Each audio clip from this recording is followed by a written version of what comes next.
Hello, everyone. Welcome to Hail. My name is Nathan. I did that out of order, but we're rolling with it. Um, Welcome to my Christmas live stream. Very excited to do this. And yeah, I hope everyone's had a great Christmas and that everyone got what they were asking for, I guess. That everything went well today. So I'm just kind of doing some checks, making sure that everything looks okay. Bernardo's here. What's up, man? Sorry that my face looks like blue right now. It's my lighting. Doing it at night. There's no natural light I can use. So, anyways, we're gonna look past that. Focus on what we're really here for today, and that is to talk about the 25 movies I watched. Um, so glad to hear that you love kitties, Jackson. And hello, Nathan. Did you have a good Christmas? I hope everyone had a great Christmas. So if you are here, you either saw my promotional video for my 25 movie challenge being completed, or you saw my promotion on Instagram, or you just saw that I'm live on Christmas and you need something to do. So either way, what we're doing in today's live stream is we are going to be tier ranking. I will be tier ranking the 25 movies I watched for my second 25 movie challenge. This was really exciting last time I did this because I did it live, and the idea is that I can tier rank things while talking to you guys. And so you can kind of just go through the tier ranking with me. And so just as a reminder, the movies, the actors I watched from for this challenge, I chose 5 actors and chose 5 movies from each of their filmographies. And that was Humphrey Bogart, Ingrid Bergman, Sidney Poitier, Harold Lloyd, and Audrey Hepburn. And I finished the last movie a couple nights ago. And so this is it's time to do this. So I'm pulling up I'm just making sure everything is ready. I want to make sure that I'm ready. Okay. So all right. So yeah, I was hoping Jackson wouldn't say this. He's full of lies. He's full of lies. That's not true. It's not a water gun. It's a real gun. Anyways, Harold Lloyd, my boy. Yeah, dude, he's amazing. No. Don't worry about it. He's fine. He's fine. He's just being a punk. Just don't listen to anything he says. All right. So first off, I want to hear how everyone's Christmas was. I hope you guys got what you wanted, and I hope that it went well. Hope that you were able to spend it with who you wanted to, watch a good Christmas movie. As for myself, I haven't actually watched anything today. It was really just wake up, do Christmas, and then spend time with family. And then a minute ago, I watched the Night of the Meek episode of The Twilight Zone. And after that, my sister was finishing Spider-Man 3, and I caught the end of it, but that movie's pretty garbage, so I didn't care to watch it. But I watched the end of it with her. Anyways, so what we're going to do here is I'm going to share my screen. Oh, I'm so sorry that you were feeling sick. That's sad. Were you live a second ago too? I saw that you were live a moment ago, and I was like, that's so funny. Anyways, thanks for joining. Okay, so I'm going to share my screen, everyone. And we are going to try this out. All right, so I'm now sharing. So you guys should be able to see this. So here's just a little background. If you're new to the tier ranking videos, if you're watching live on Christmas Day, I'm sure you're not new to a tier ranking video of mine, but my scale is bad, decent, which is like a 4 or 5 out of 10, good, 6.5 or 7 out of 10, great is like 8, 8.5 out of 10, 9.75 is really close, and then perfect. I have 11 out of 10 in a rare situation that there is an 11 out of 10 movie. But movies that are 11 out of 10 are usually movies that I've seen multiple times through the years. I grew up with them, or it's just a movie that has grown on me in the time it's been since I first saw it. And so none of these movies qualify for that, and because they were all first-time watches. And so, but there are some perfect ones for sure. So let's go ahead and get into it. So I want to make sure that everything is going all right in the comment section. Oh, nice. Okay. Kid brother better be up there. Oh, dude, yes. Yes, I always have to have that Harry Potter reference in there. I love the Twilight Zone episode. I love that Twilight Zone episode, even though it is outdated. Yeah, I really like it though. I just kind of like if Twilight Zone's ever outdated, I just look past it because it's Twilight Zone.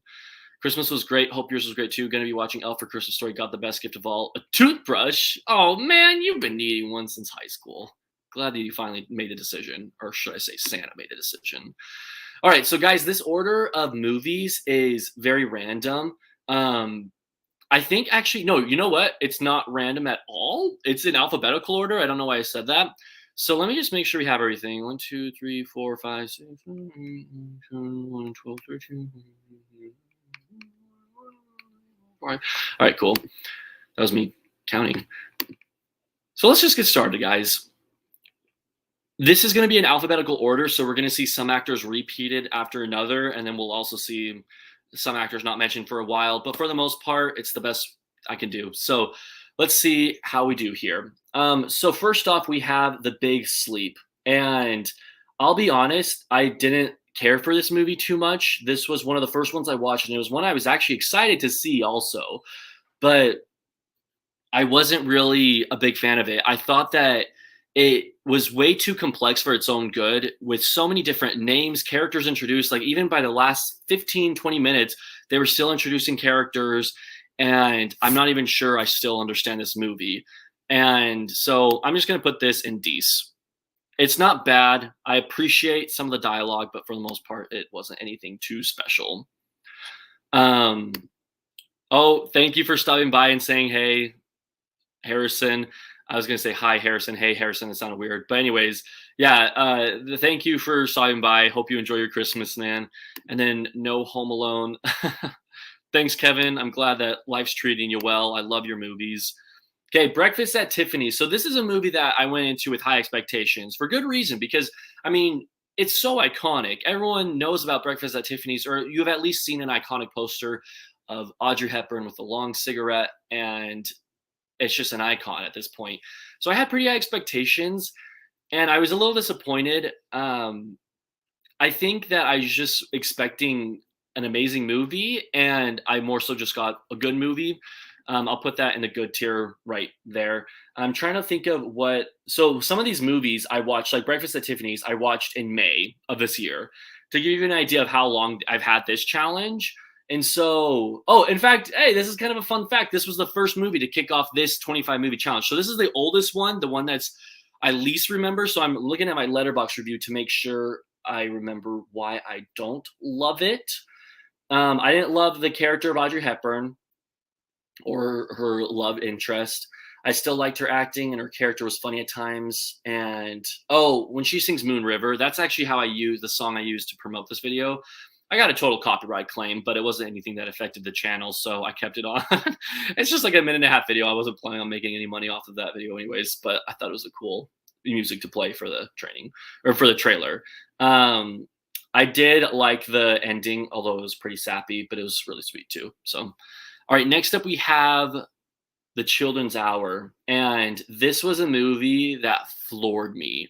I thought that it was so well done, especially for being a very underrated, like kind of low-key movie that I had barely heard about in the past.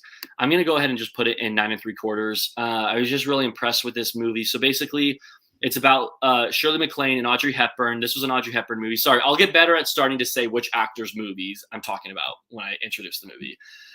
So for an Audrey Hepburn movie, she did great.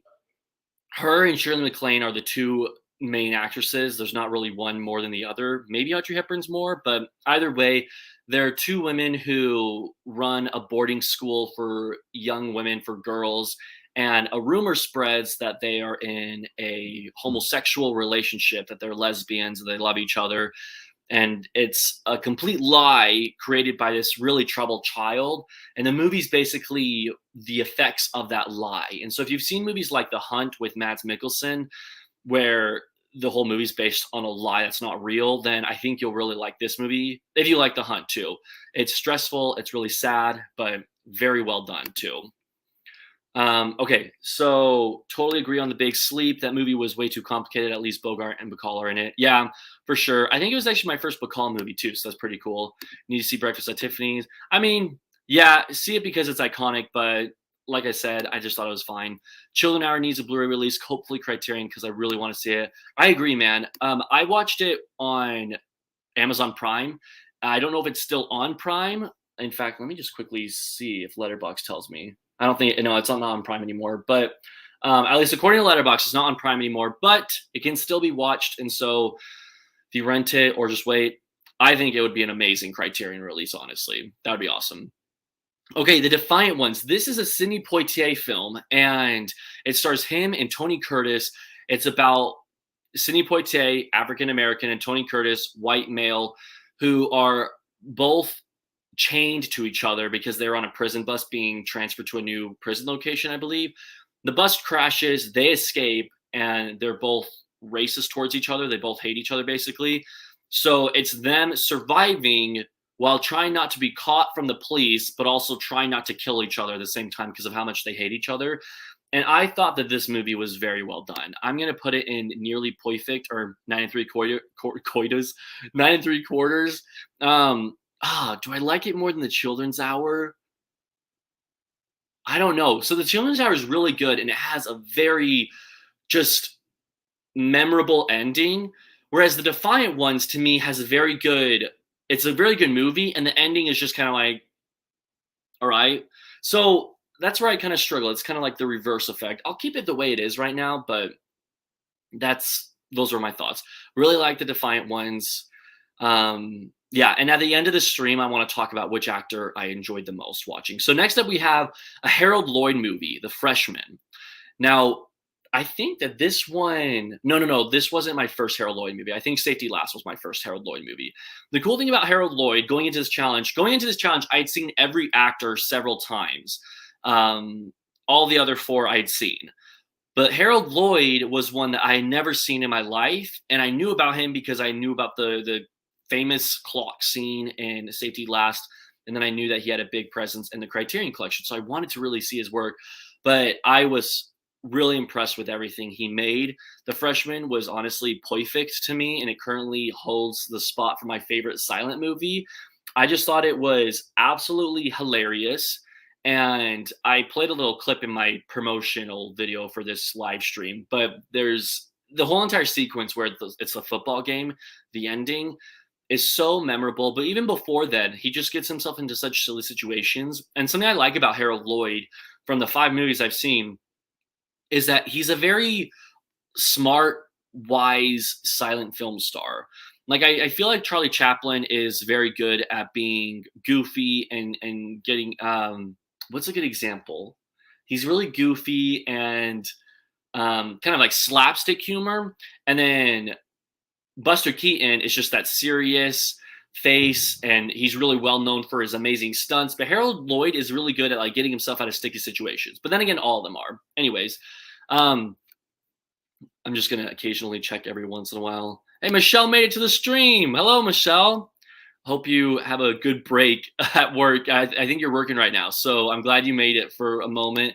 I'm just talking about the movies. You can see what I've talked about so far. If you're watching this live stream on a recording, then I'll include timestamps where you can kind of scroll through the video. But next up, I want to talk about Audrey Hepburn in Funny Face. Funny Face actually did not do it for me. I'm going to put it as below The Big Sleep. The good things about Funny Face were the set designs, the colors they used, and the dancing. Right from the get-go, I saw so many colors, and I just loved it. I love a good, colorful movie. And the dancing has Fred Astaire in it, and then Audrey Hepburn does some great dancing too. The dancing was all good, but it's a musical, and I already don't remember one song from this movie. And also, even when I was watching it, the songs just didn't stand out to me. I also didn't like the characters too much. Audrey Hepburn's character is a pushover, and then Fred Astaire's character, and let me quickly see what her name is. Kay Thompson's character are both jerks, basically. So it just wasn't as good as I wanted it to be at all. So it goes into D's. And then we have Gaslight, which I really enjoyed. I'm going to put this one in great. It's the exact definition of the word gaslight, where someone is really just messing with you and pushing you to your limits while making you think that you're the wrong person, you're the bad guy, you're the one going crazy. And so this was a really enjoyable movie. Oh, it was Ingrid Bergman. Sorry, I didn't mention that. Ingrid Bergman movie. Charles Boyer. Is it Charles Boyer or Boyer? I never know. I'm sorry. He's really good as the husband who is very manipulative and good at gaslighting Ingrid Bergman.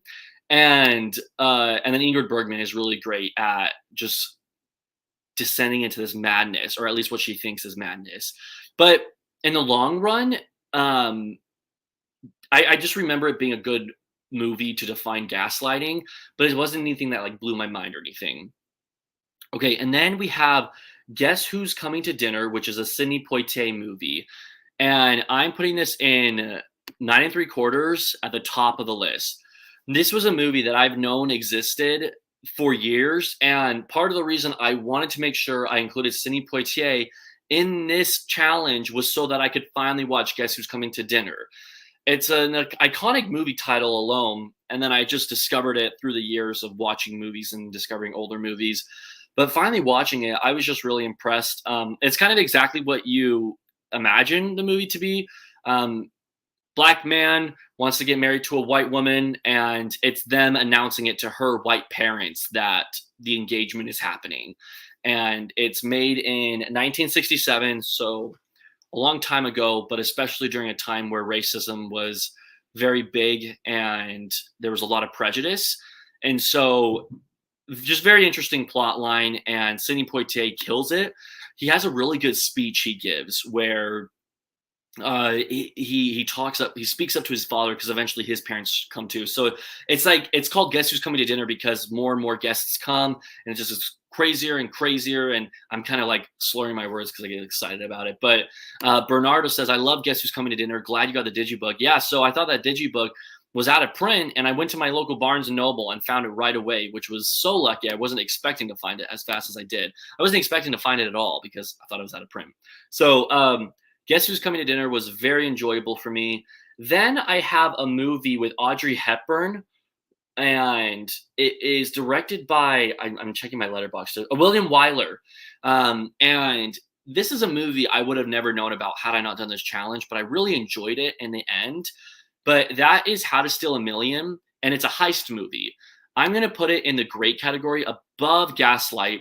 So this movie is really good at showing kind of a slow burner heist. It's not a movie that they set the plan up the whole entire movie and then the final 20-30 minutes is the actual heist.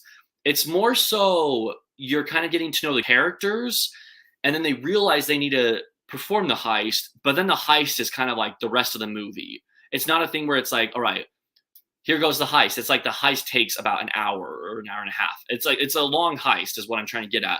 But it's Audrey Hepburn, and co-star is Peter O'Toole, and they actually had really good chemistry, and they make kind of a cute couple too. So I liked seeing them together. I enjoyed Peter O'Toole too, although the spotlight's supposed to be on Audrey Hepburn. But I'm glad I watched this one. It wasn't a dud. It was very enjoyable. I feel like for the most part, kind of like looking back on this challenge, for the most part, I watched good movies. I think there was only one, let me see real quick. Only two movies I'd say that are bad. That's just because of my opinion, but everything else was at least decent. So take that for what it's worth. Anyways, we're next going to talk about In a Lonely Place, which was a Humphrey Bogart movie. And really quickly, I totally failed to say this. One of the reasons I wanted to do this live stream today on Christmas Day is because it's Humphrey Bogart's birthday. And I just thought that was so perfect. That what are the odds? I have 5 actors, and one of their birthdays is around this time of year. So really cool there. Humphrey Bogart in A Lonely Place was outstanding. The best performance I've seen from him. Well, it's up there with another movie I'll talk about later, but very well done movie that just really impressed me. It's about a script writer, a movie writer, and he's caught in the middle of a murder that he didn't commit. And the whole movie is basically him trying to clear his name, but also find out more about it as well. I don't want to go too much into it, but there's just a specific scene with Humphrey Bogart where he's talking about how to get away with murder. And it's a very suspenseful, scary scene too. And that's where I was like, oh my gosh, this guy can act. So I'm going to put this in 9 3/4 right below Guess Who's Coming to Dinner. All right, let's see if there's anything else. Film Buster, Humphrey Bogart is a legend, and he's the birthday boy. Let's go. That was really dumb. I'm sorry. Yeah, no, he's really great. So next up we have Intermezzo, which I feel like every time I say it, I'm very insecure of how I say it, but it's Intermezzo. It's a Swedish film. It was one of the first movies that Ingrid Bergman, so it's an Ingrid Bergman film, one of the first movies she was ever in. And she's very young and she doesn't even speak English in this. It's just a Swedish film. And I thought she was beautiful here. Both her performance and her but it's a movie about an affair happening with a musician and a student, and it's not like a creepy thing. She's an adult, but she's an adult student and they have an affair, and it's sad but it's also happy because well, not happy, it's happy if you've seen it. If you've seen it, then you know why it's happy. But because I don't want to say like, oh, an affair is so happy, but it has its good and bad moments. But I thought it was great. I'm just going to put it at the bottom of the tier, though, because I don't think it quite lived up to Gaslight and How to Steal a Million. And then I have Key Largo, which is another Humphrey Bogart movie. And this was another movie that I told myself, hey, Nathan, if you do this, if this 5 actors, 5 movies, one wins, you have to watch Key Largo, because I'd heard about it and it just intrigued me for whatever reason. So I went with that one, and I'm putting it in 9 3/4, under In a Lonely Place, but above The Children's Hour. Like I said, a lot of great movies in this 25 movies challenge that I discovered. I mostly like this one. Edward G. Robinson is also in it, and he's like one of the royalty of noir films. That's another thing. I discovered a lot of cool noir films. But anyways, this movie was just exciting. It also had Lionel Barrymore, who plays Mr. Potter in It's a Wonderful Life. And if you guys know me, you know that I love it. Like anytime I'm watching a black and white movie and a Wonderful Life cast member shows up, whether it was before Wonderful Life or after, I just get so excited. I was watching a movie last night called Meet John Doe, Frank Capra directed film, and there were like at least 3 Wonderful Life actors. It just made me so happy. So anyways, really enjoyed Key Largo. All right, such an unnerving performance by him. Yeah, I think Bernard was talking about In a Lonely Place when I was talking about Humphrey Bogart. And then Timothy says, hi, Nate, Merry Christmas. Merry Christmas, Timothy. I hope it was a great day for you, and thank you for tuning in. Really appreciate it. Okay, so next up, we have a Harold Lloyd movie. This movie is The Kid Brother, and it's a Criterion release. So that intrigued me for like why I wanted to choose that over another movie of his. And also, I know Bernardo mentioned it earlier, but I knew that he liked the movie a lot, so I wanted to give it a try, and I really liked it. I will say that it was like kind of turning out to be my least favorite Harold Lloyd movie and the moment of where I was at in the challenge, but then the ending happened. The last 20, 30 minutes happened, and I was laughing so hard. That's the thing. I'm so impressed that these silent movies, as old as they are still so funny. They're just hilarious, which is awesome. So I'm going to put The Kid Brother above Key Largo and below In a Lonely Place. It's just a really good movie that I really enjoyed, and it got better too as it went. So next up, we had a lot of Humphrey Bogart movies coming in a line. Oh, Michelle says, your reaction to Wonderful Life actors in other movies is me with Watership Down, LOL. That's so funny. Yeah, I know that you love John Hurt in Watership Down, and I believe John Hurt is also in The Plague Dogs. So yeah, no, it's just such an exciting moment when something you love so much shows up in something, and you're not expecting it. That's even when it's better. When it's even better. Bernardo says, my favorite Harold Lloyd film, I think better than Safety Last. Your favorite's The Kid Brother. Awesome. No, it's super cool, man. Yeah, I mean, I really enjoy it, and you'll see where it ranks overall once I get everything in there. But I'll tell you right now, there are a lot of nearly perfect movies or 9 3/4 movies on this list. So just, I guess what I'm saying is, even if you see Kid Brother ranked lower on the tier, just know it's still on that tier. Wings is a funny silent film, not a comedy, but great humor. Yeah, so I've seen Wings, but that's a movie I do not remember at all. So I need to rewatch it for sure. I want to rewatch it really badly. I saw it before my mission, so that must have been, it was at least in 2015 that I saw it last. I'm guessing I saw it maybe in like 2014. I was probably in high school and I was like trying to watch Best Picture winner, so I watched that one.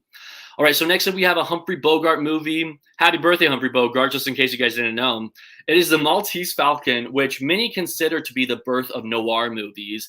And I for sure agree. Well, what do I have to say?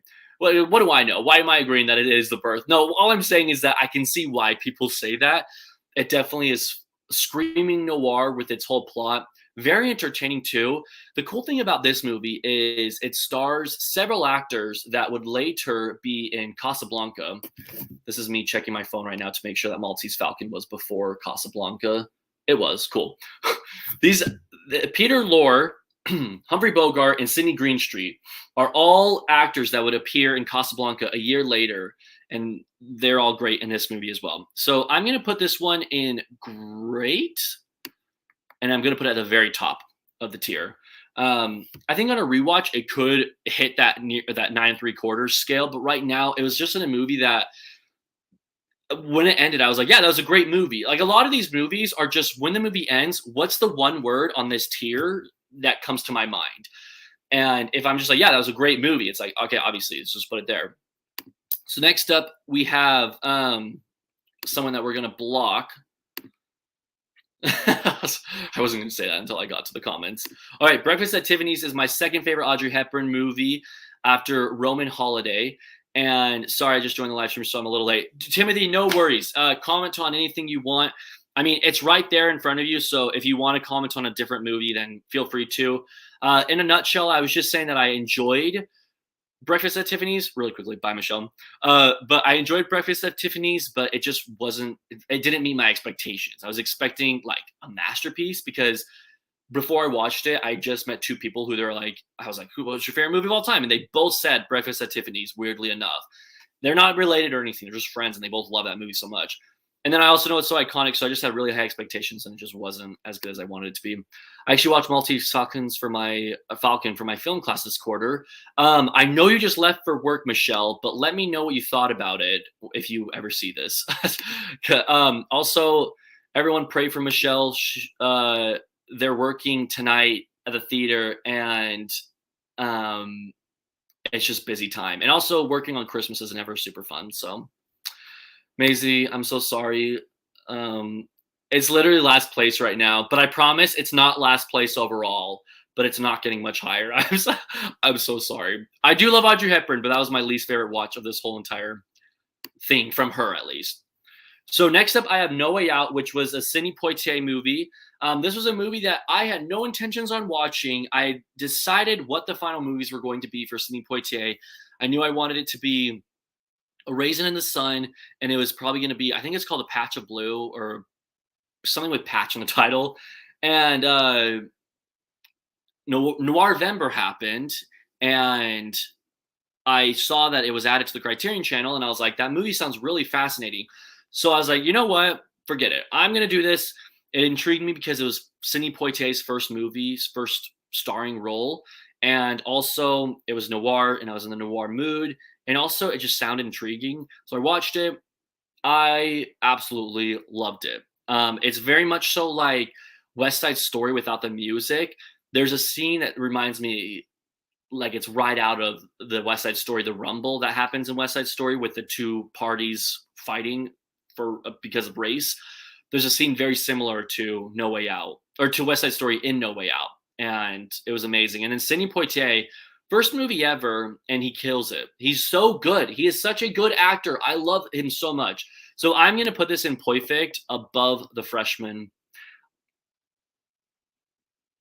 No more said. No comment. I just love it so much. Okay, so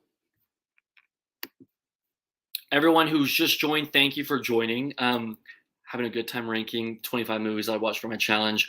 Stick around for the whole video because at the end we will be deciding my next challenge. To give you a little sneak peek, I can't click anywhere, but oh wait, are you even seeing this right now? If I change my tab, you're not even seeing that. Cool. So I'll share my tab later, but I have the wheel ready to spin. So anyways, the next movie we have is Audrey Hepburn, if you couldn't tell by that obvious poster with Audrey Hepburn on it. And this is The Nun Story. It was a movie that was very long, but I appreciated it at the same time because of Audrey Hepburn's performance. It was directed by Fred Zinnemann, and he is most notably known for High Noon and From Here to Eternity. He also won Best Picture for From Here to Eternity and A Man for All Seasons. So that's awesome. So he's made those movies to kind of give you an idea. And that's what intrigued me because I loved From Here to Eternity and I enjoyed A Man for All Seasons and I enjoyed High Noon a lot as well. So I was like, all right, great director, great actress. Hopefully it's a good team up. And it wasn't anything too outstanding, but it was good. It was good. There it is. Putting it below Breakfast at Tiffany's because Breakfast at Tiffany's was at least more accessible, and I'm 99% more likely to rewatch Breakfast at Tiffany's before I watch The Nun Story. So there's that.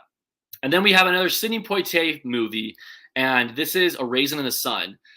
Now, this was a movie that I don't think I planned it this way. It just worked out that it was the last movie I watched for Sidney Poitier, but also the last movie I watched in my entire challenge. And it's really funny how that worked out because it was perfect. I loved it so much. And it was nice to end the challenge on a high note, to not have to end the challenge with like a bad movie and be like, oh, dang it. Like, what a way to leave. Like, it was a really good movie.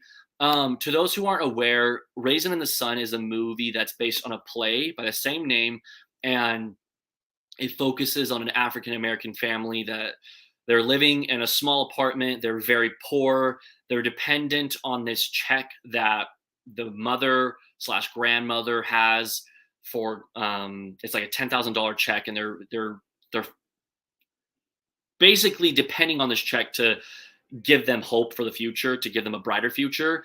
And it's just a movie that shows the woes, the poverty, the sad things about life during this time, being a Black person living in a poor apartment. And the way that it was handled was so well done. Sidney Poitier, again, is just so amazing at acting.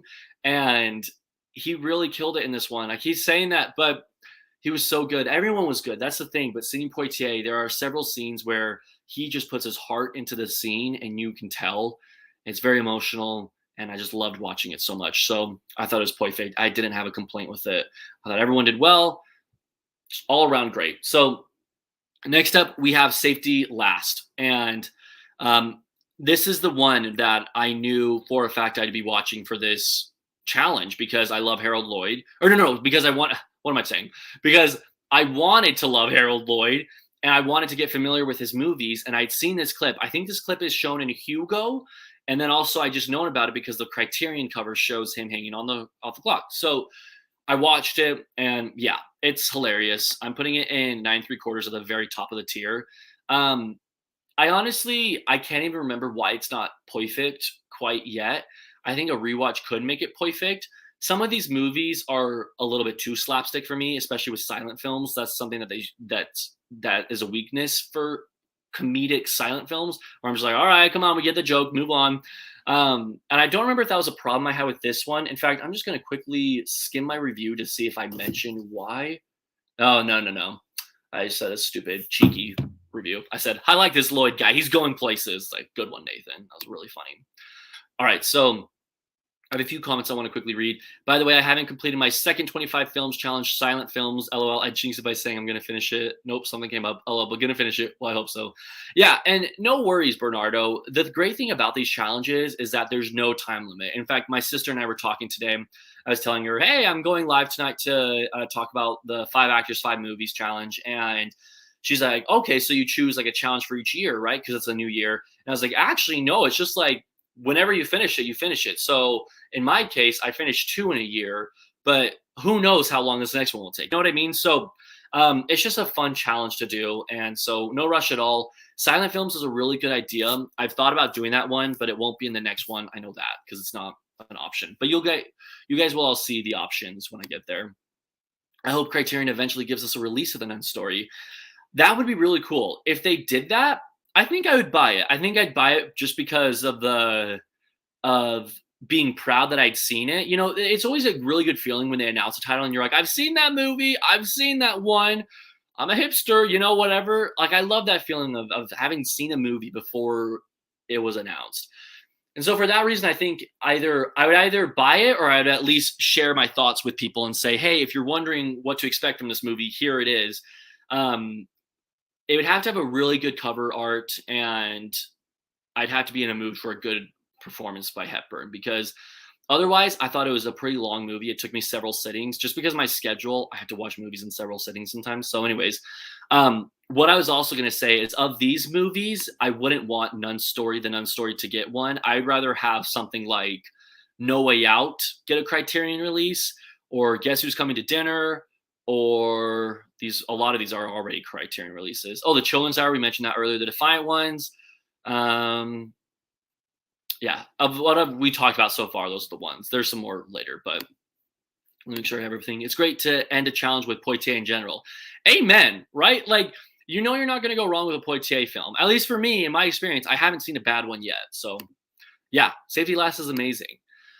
Yeah, they watched Safety Last at the theater in Hugo. Thank you. Thank you for clarifying. I wasn't sure. I recently watched Hugo, too, earlier this year, but I couldn't remember. I could have sworn. I was like, yeah, it's got to be.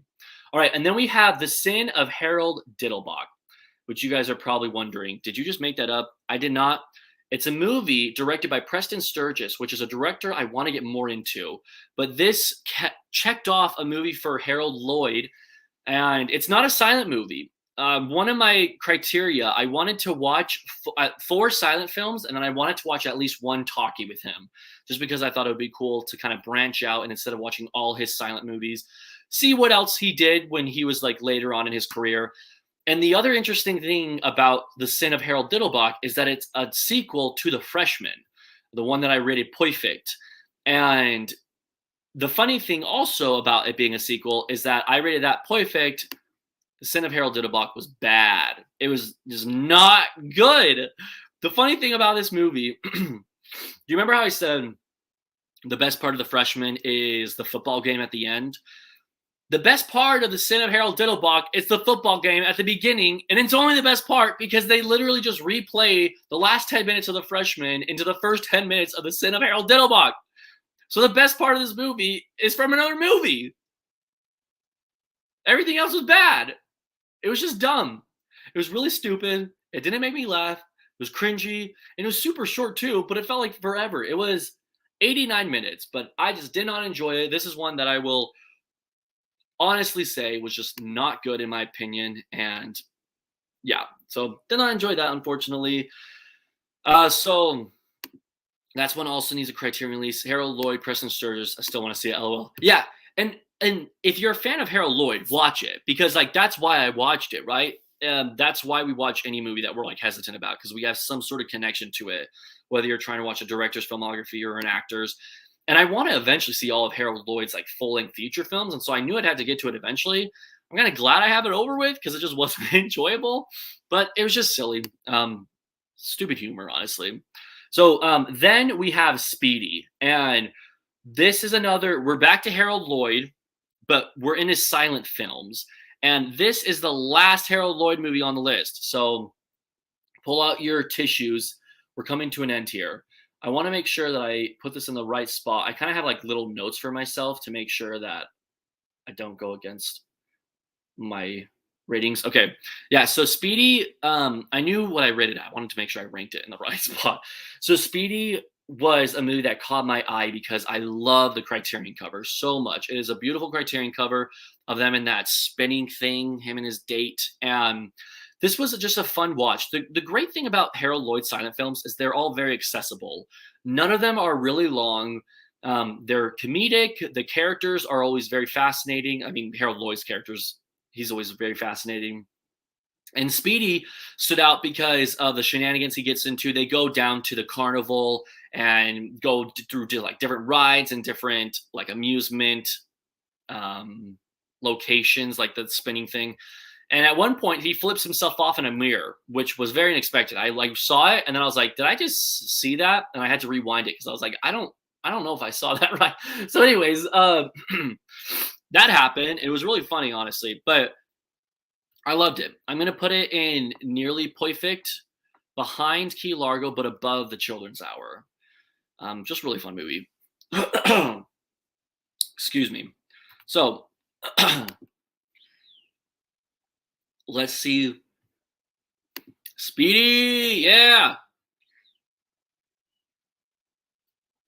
Preston Sturges comedies are from the 40s are amazing. Glad to hear it. I want to see more. I want to see the Palm Beach Story. I'm pretty sure that's Preston Sturges.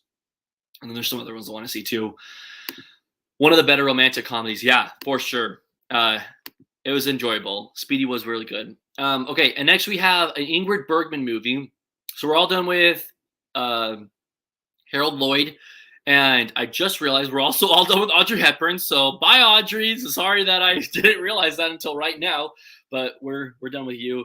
And in fact, we have 3 Ingrid Bergman movies. She likes starring in a lot of reverse alphabetical movies, I guess. But this one is Stromboli, and this is one that I'm prepared to be unpopular on. So without disliking the video right away, just understand that I just wasn't a fan of this. It's just my opinion. But the hard thing about this movie is that I rated it a rating that belongs in the bad tier, but I do recognize it that it's a good movie to some. Like it's a good movie. It's not a bad movie. Like I think Sin of Harold Dittelbach is actually like a bad movie, whereas Stromboli has that fan base. It has good ratings and everything, so it's a well-made movie. It just didn't work for me. So I'm putting it in bad with a caveat that like I know it's not a bad movie. It just wasn't enjoyable for me. And I don't really want to talk about it anymore because I didn't like it. So I am going to put it at the top of the tier though because I recognize that it was a good movie. It just wasn't good to me. It just wasn't a movie I enjoyed. Is what I'm trying to get at. So leave all your comments about how much you hate my decision to put Stromboli in the bad tier. Next up, we have To Sir with Love, which was a movie that came recommended by several of you. This is a Sidney Poitier movie, and the fun thing about these challenges is not only am I watching movies that I've been meaning to watch forever, but I'm also getting more and more recommendations from all of you when I say, hey, these are 5 actors I'm choosing. Throw some names of movies at me that I should watch that you've seen from these actors that you really like. And so that's the best part about it. To Sir with Love was a movie that I enjoyed, but I think I just found it too cheesy. It wasn't as good as other Sidney Poitier movies. In fact, of all his movies, I'll say right now it ranks the lowest. I'm putting it in the good tier still, but it goes in the second part of it. It goes above Nun's Story and below Breakfast at Tiffany's. From what I remember, I just didn't. I liked seeing him be a mentor to these students, and I thought that Sidney Poitier himself did a really good job in his performance. However, I just thought that the movie was really cheesy. Um, and like when it comes to movies where it's like teachers teach troubled students and make them better in the end, this just wasn't the best one that I've seen. I've seen several movies with that kind of plot, and this one just didn't work as well. So next up, we have a Humphrey Bogart movie, our last Humphrey Bogart movie. It is The Treasure of the Sierra Madre. This was also the last Humphrey Bogart movie I watched for the challenge, and I thoroughly enjoyed it. Just a really fun movie. It's all about treasure hunting, and it's really well done in the sense of foreshadowing little hints given to you at the beginning of the movie. And then as you go throughout, you're like, oh, I knew that was going to come like full circle eventually. Really good character development as well, and hints at how, like, what direction the movie's going to go in. This is a really fun movie that I also heard one of you guys actually told me that it was what inspired George Lucas and Steven Spielberg for the character of Indiana Jones, which makes sense. Humphrey Bogart's character, it totally makes sense. So I'm putting this one in 9 3/4, and oh, where do I put it? It belongs in 9 3/4. While I think about that, I'm gonna see if there's any. Dang it! You guys haven't commented. I was trying to stall so I could think about it a little bit more. You guys haven't commented anything, so I can't say anything. Bernardo, thanks. You saved me. He says Treasure of Sierra Madre is the one that caught my interest because of you. Hey, thanks. No, yeah, thanks, man. I guess right now. So right now, it's a toss up. Do I like it more than Guess Who's Coming to Dinner? And do I like it more than Safety Last?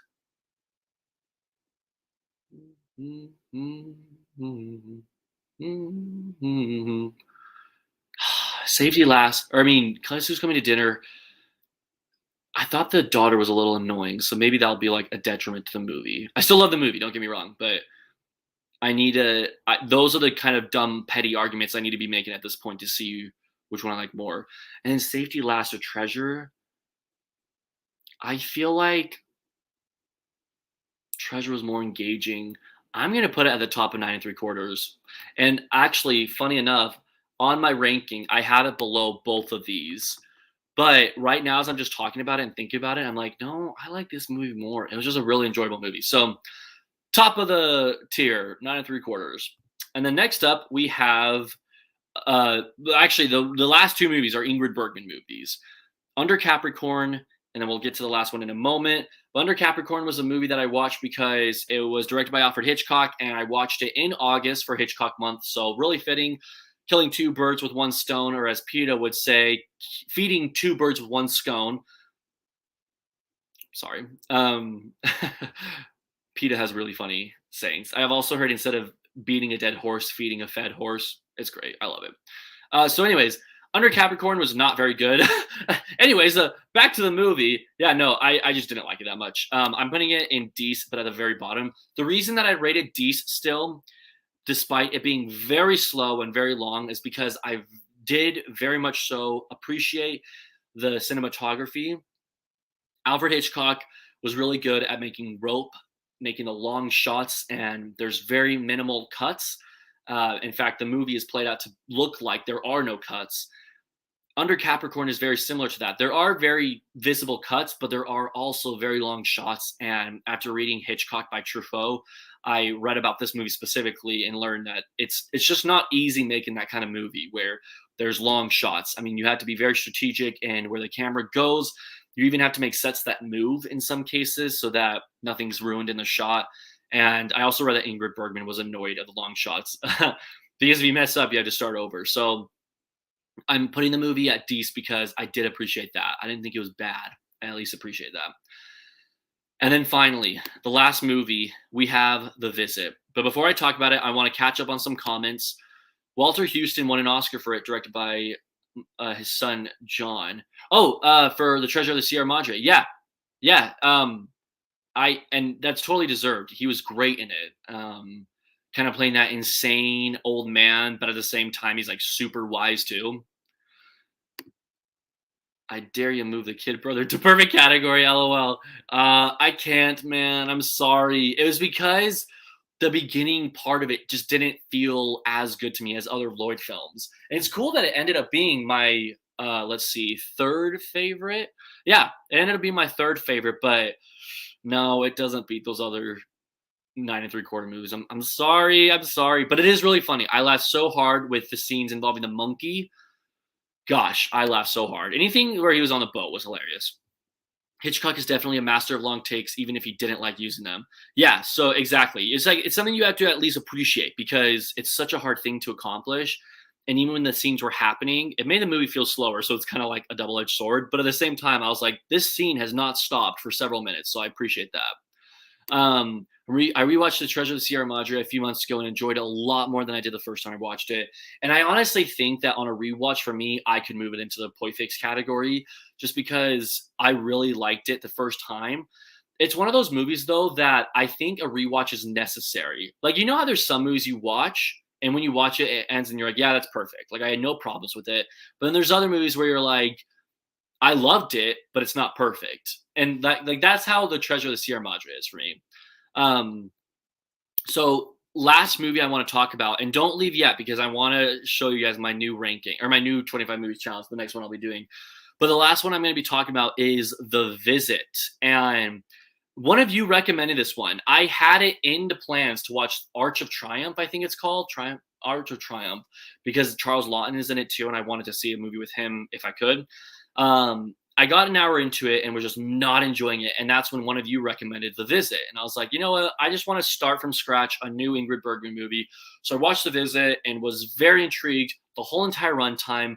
Very much enjoyed this movie. So much so that I'm putting it in 9 3/4, but it's not going to be, let's see. I'm going to put it, it was so good. I'm going to put it below Speedy. but below Speedy, above the Children's Hour, and yeah, the movie is about Ingrid Bergman. She's wronged by this town when she was a teenager, and she moved away from the town because she was wronged by them, very mad at them.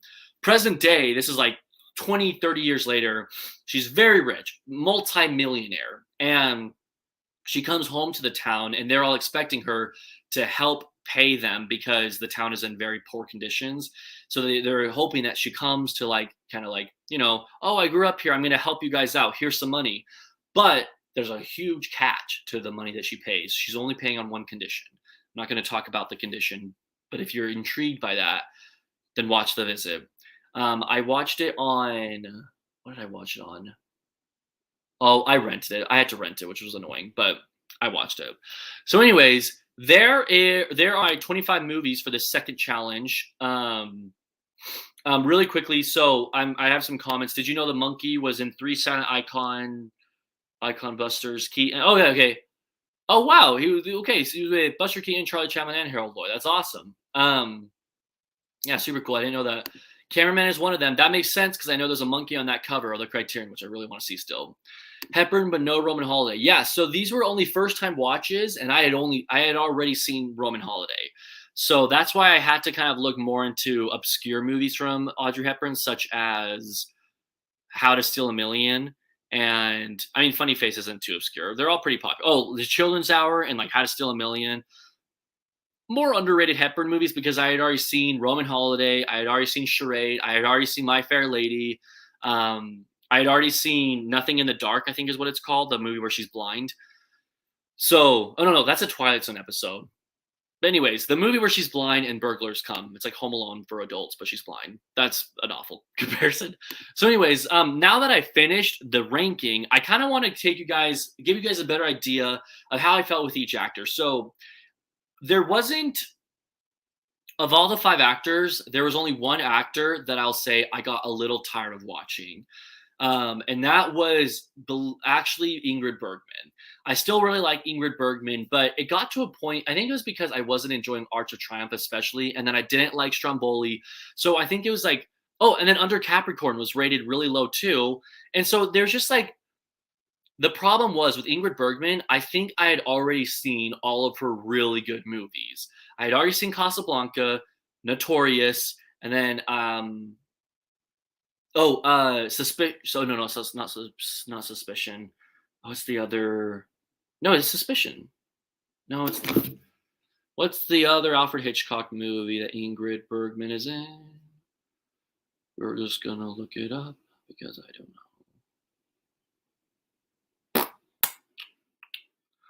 Okay, so while I'm looking that up, someone comment, please. Help me out here. Oh, Wait Until Dark is the Audrey Hepburn one. Thank you. I said Nothing in the Dark. Someone comment the Alfred Hitchcock movie. Thank you, Timothy. Thank you. Spellbound. I'm like, please help me. Okay. Spellbound. So what I'm getting at is that I'm looking at her filmography right now, and just to give you guys an idea of what movies I had already seen from Ingrid Bergman, Casablanca, Autumn Sonata, Notorious, Murder on the Orient Express, Spellbound, The Bells of St. Mary's, and that's it. So basically, the movies you see are the ones I chose, but all of her mainstream movies I had already seen. And so that forced me to kind of watch more underrated movies. And unfortunately, in her favor, it just wasn't as good as I wish it would have been. So she was the only actor that I kind of got annoyed of as I progressed with the challenge. Thank you, John. John the Voice. Thank you. Merry Christmas to you, too. I really appreciate it. And then there wasn't any other actor that I got annoyed of. I think the only other actor maybe that I got annoyed of was possibly Audrey Hepburn because, no, I didn't even get annoyed of her. I never got annoyed of her. It was just that I had seen, kind of like Ingrid Bergman, both actresses, I'd seen a lot of movies, their most famous movies already, except for Breakfast at Tiffany's, apparently, and Funny Face. So I just felt like I was more excited to discover Poitier, Bogart, and Lloyd's movies because I knew that there were movies that I had to watch from them that I'd never seen that were considered like amazing. So that's kind of like my overall look back at it. If I were to choose a favorite actor from this whole entire thing, ultimately, like who came on top of the 5 actors I chose, who was my favorite? I'm going with Sidney Poitier. with Harold Lloyd being in second place. I mean, it kind of is giving it away right here in the tier. But my top two favorites were Sidney Poitier films. Same with Harold Lloyd. Look, we just got, and then we got a, okay.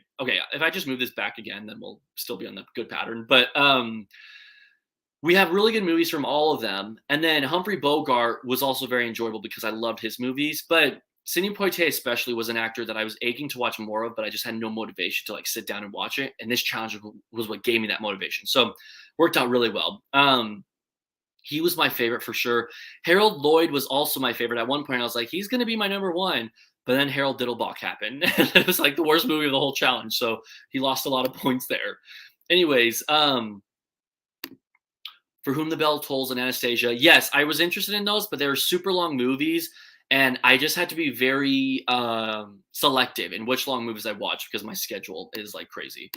Highly recommend Ingrid Bergman in Her Own Words documentary. It's in the Criterion Collection. It's funny you mentioned that. I got that as a Christmas gift from one of my friends, from my friend Austin. And he sent it to me, which was really nice. But he got me that documentary. So I own it now. I just need to watch it. But I didn't want to count that. I wanted to watch an actual movie. I didn't want to watch a documentary. So this is the time you guys have really been waiting for. I'm going to share my screen with my wheel and show you guys what the options are for this new challenge. So let's go ahead and go to that tab. I'm going to share this bad boy. Hey, don't you dare leave. I see people leaving. Don't do that. This is the moment that you all been waiting for. I'm so stupid. Okay, cool. So I can't touch anything because it will. If I click anything, it will click. But I want to quickly address one thing while that's spinning. I want to quickly address one comment. It seems unfair that Hepburn and Bergman get penalized because you had already seen their best. I mean, agree to disagree. That's just how I felt. So yeah, I knew that I wanted to see more movies from them, and I couldn't control that I had already seen their really well done movies.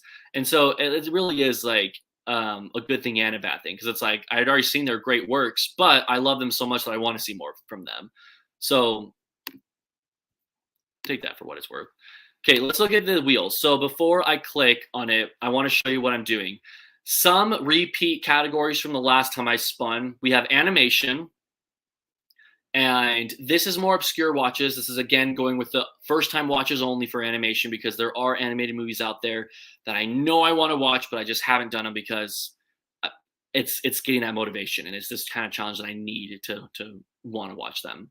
Rewatches, this is the one that's contradicting the whole entire challenge. The whole entire challenge's purpose is to discover new movies that you wouldn't watch otherwise. But I thought about rewatches a while ago, and someone also recommended it to me after the fact. And I think it's such a great idea to include movies. So what I want to do is rewatches includes movies that I have seen. It's been so long since I've seen them that I don't remember them. And even if I haven't, whether it's been too long or I just like, it wasn't a good time when I saw it the first time, or I saw it the first time, I didn't like it, and I want to give it another chance to see if my review changes. That's the thought process with rewatches. And so I actually think that that could be a very valuable 25 movie challenge because there are so many movies I need to rewatch. Western, it's pretty obvious. It's a genre that I'm just not very into, and I want to get into it more. But doing this challenge will be exactly what I need. And then we have Best Picture winners. The interesting thing about this one, it's kind of exciting news. I only had 20 Best Picture winners left to see for the first time. Everything else I've seen at least once. And so if this challenge wins, technically I'll have 21 because the Oscars are coming up. So 21 left. If this challenge wins, though, the 4 remaining, I'll kind of treat as rewatches, where it's movies, Best Picture winners that I haven't seen in a very long time. So I'll rewatch those. And then IMDb Top 250, really self-explanatory. Movies from the IMDb Top 250 that I've not seen, that I want to see, that I've been meaning to see, that I haven't seen. And it's only first-time watches for that one. So really the only categories that qualify for rewatches is the rewatches one and Best Picture winners. Is everyone ready? We're going to click this bad boy. We're going to do this. We have some viewers here. Really quickly, I want to address, I want to show some of these. So, okay, Bernardo's going to continue on with his challenges. I can get plenty of Western recommendations. If that wins, I will be coming towards you because I need some recommendations. I'm not a big fan of Westerns either. Yeah, and like I don't even know if I'm not a big fan of them or if I just have like no motivation to watch them because they're all so similar. And like, I'm sorry if I'm offending people by saying that. Um, yeah, so Westerns is there because it's just something that I want to get more acquainted with. There are Westerns that are like in my face that I know I need to see that I haven't. So, um, Lindsay, really quickly, I had to make a spinner for my fourth, but my next is 25 obscure movies on Letterboxd with under 10,000 views. I love that. That's such a good idea. So underrated movies. That's a good idea. I love this. I'm so glad that people are like participating and they have their own idea. So we're at the hour mark. Let's do this. Lindsay, I'm leaving that comment there to go into the spin. Here it goes. Ready, set, go. What is it gonna be? It's a whoa! No way! We got Western. Oh, that's so funny. Okay, cool. I get so excited about these things, guys. I'm sorry. Yeah, so Lindsay and I were talking earlier about this, and this is so funny, guys, because Lindsay's my sister, by the way. Lindsay and I were talking earlier about this challenge, and she's like, if you were to choose one, like if one could win that you wanted to win, what would it be? And I didn't say, what I said was, well, here's the thing. There was about a week where I wasn't even going to spin the wheel. I was just going to go with Western because I just thought it would be cool to do Western. But then I was like, no, I still want to like have that like anticipation with, oh, like, is it going to be like, what's it going to be? What am I going to watch? But the fact that I spun the wheel completely unbiased, you guys watched it with your own eyes, and it still chose Western. It is meant to be. So anyways, okay, this is going off of his comment before. James Stewart is in a lot of Westerns, by the way. So it's funny you say that. One of the reasons I really want to watch more Westerns because I love James Stewart, and I'm like, this is perfect. I'll watch more Westerns with him. Yeah, okay, let's go. I'm shocked. All right, we got a bunch of people celebrating for the Westerns. Okay, Bernardo thought I was going for Best Picture. Yeah, so let's close this real quick. Best Picture was next up. I thought it was going to stop at rewatches because look how close this is. This is so close on the wheel. I thought it was going to stop on rewatches, but then I kept going a little bit, and I was like, it's going to be Western. And I'm happy with that. I'm genuinely happy with that. So many good Westerns, especially if you stick with John Ford. And I will say with Westerns, I think I'm going to stick with only first-time watches. So I've seen a few John Ford, one or two maybe. I know, yeah, Lindsay, look, we totally called it. This is exciting that it ended up being Westerns. But you guys will need to start commenting Westerns. So right now, I have a little sneak peek for you all. I'm going to start sharing another screen just in case. What I like to do is if I like to show you a sneak peek of what movies I want to watch. And so what I do is with whatever one wins, I kind of give you an idea. All right, since this one won, here's where I'll be focusing. So what I'm going to do is I'm pulling up my Letterboxd watch list, and I'm going to filter it by genre. I'll actually share my screen real quick. Share, stop screen. Hi guys, it's me. It's Nathan. Really quickly, Maisie. My grandfather was obsessed with Western movies and John Wayne. Like, he had a portrait of him in his office. That's so cool. And I've met several people who have that John Wayne memorabilia in their home. It's so cool. So hopefully, I definitely plan on watching some more John Wayne. That'll be awesome. Okay, so I have my Letterboxd list. This is my watch list. Oh, and by the way, these are movies that I've seen a lot of these movies. These are Best Picture winners that I have seen, but I was thinking that if the Best Picture won, then I'd rewatch any from this list. So anyways, I'm going to separate it by Western. This is my watch list for the most part. I haven't seen a lot of these movies. So of these movies, the only one I've seen is Dances with Wolves. I'll say that right now. But get a good look of movies that I have in my watch list because these are ones that I'm considering for the list. So you can pause it on a rerun or whatever you want. So one that for sure I'll be watching is Jubal because I own that Criterion and I love Ernest Borgnine. Another one I'll for sure be watching is The Great Silence. because Carson Bates, a good friend of mine, recommended it to me. I'm really excited about that. The Gunfighter will also happen because it's a Criterion I own. I'm intrigued by 310 to Yuma and also the remake of 310 to Yuma, which is later on. Here it is right here on this list. And then we got some James Stewart ones. The Rare Breed, the Cheyenne Social Club, Bandolero. I don't think that's a James Stewart one. I don't remember what that is. Cheyenne Autumn is, yeah. These are all the James Stewart sections. You can see If Humans' Hearts, Broken Arrow, Bend of the River. All right, and then we've got Sergio Leone movies. Sergio Leone, I think is his name. Fistful of Dollars, and for a few dollars more. I've seen The Good, the Bad, the Ugly, but I haven't completed the trilogy, so would like to do that. How the West Was Won. Really excited for that. Old Yeller. Let's go. That's where we're really talking. The Great Train Robbery, that's like 10 minutes, so I'm not going to count that. These are full-length movies. Come on. The Power of the Dog. Here's the question. Do I count The Power of the Dog? Because I will be watching that in the next week before the year ends. I'll probably count that, honestly, because that's a Western. And you can't really count too many old or newer movies. Okay, let's look at some of your comments, because this is what I really want. I really want to check out High Noon because of Grace Kelly. Yeah, so I've seen High Noon. I might rewatch it. Not count it for the list, but just rewatch it because I know I want to rewatch it.